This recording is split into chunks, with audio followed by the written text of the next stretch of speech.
Hello, നമ്മുടെ കുഞ്ഞു വ്ളോഗിലേക്ക് എല്ലാവർക്കും സ്വാഗതം കേട്ടോ. ഞാൻ നിങ്ങൾക്കൊരു സംഭവം കാണിച്ചു തരാം കേട്ടോ. ഇത് ഞാൻ നമ്മുടെ വീട്ടിലുണ്ടായ ഒരു സാധനം കേട്ടോ നിങ്ങൾക്ക് ഞാൻ കാണിച്ചിരുന്നത്. ഫസ്റ്റ് ടൈം ആട്ടോ ഉണ്ടാവുന്നത്. ഇത് നട്ടത് ഇപ്പോൾ 1 വർഷം കഴിഞ്ഞുള്ളൂ കേട്ടോ. ഫസ്റ്റ് കായാണ് കേട്ടോ. ഇത് ഡ്രാഗൺ ഫ്രൂട്ടിന്റെ ഫസ്റ്റ് കായാണ്.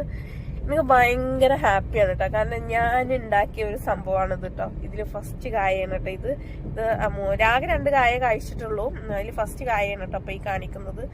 അത് എന്താ വിളവായിട്ടുണ്ട്. അപ്പൊ ഞാനത് പറിക്കാൻ നിൽക്കുകയാണ് കേട്ടോ. അപ്പൊ ഞാൻ അതിന്റെ മുമ്പ് എനിക്ക് ഭയങ്കര ഹാപ്പി ആയിട്ടോ. ഇത് കണ്ടപ്പോ ഭയങ്കര സന്തോഷം. എന്താണെന്നറിയില്ല, നമ്മൾ ഉണ്ടാക്കുന്ന ഒരു സംഭവം കായ്ച്ച് കാണുമ്പോ നമുക്കൊരു ഹാപ്പിനെസ് ഇല്ലേ, അതേ ഹാപ്പിനെസ് ആട്ടോ. അപ്പൊ ഇത് ഞാൻ ഇപ്പം എടുക്കും, പറിക്കും. അപ്പൊ അതിനു മുമ്പ് ഞാൻ നിങ്ങളെന്ന് കാണിക്കാന്ന് വിചാരിച്ചു. സംഭവം നല്ല രസമല്ലേ. ഇത് കുറച്ച് പച്ചമുളകാട്ടോ. ഇതും നന്നായിട്ട് കായ്ച്ചിട്ടുണ്ട്. അപ്പൊ വീഡിയോ ഇഷ്ടപ്പെട്ടു കഴിഞ്ഞാൽ തീർച്ചയായിട്ടും നമ്മളെ ചാനലൊക്കെ കാണണം കേട്ടോ. എല്ലാവരും എല്ലാ വീഡിയോസും കാണണം. ഇഷ്ടപ്പെട്ടു കഴിഞ്ഞാൽ നമ്മളെ സപ്പോർട്ടും ചെയ്യും.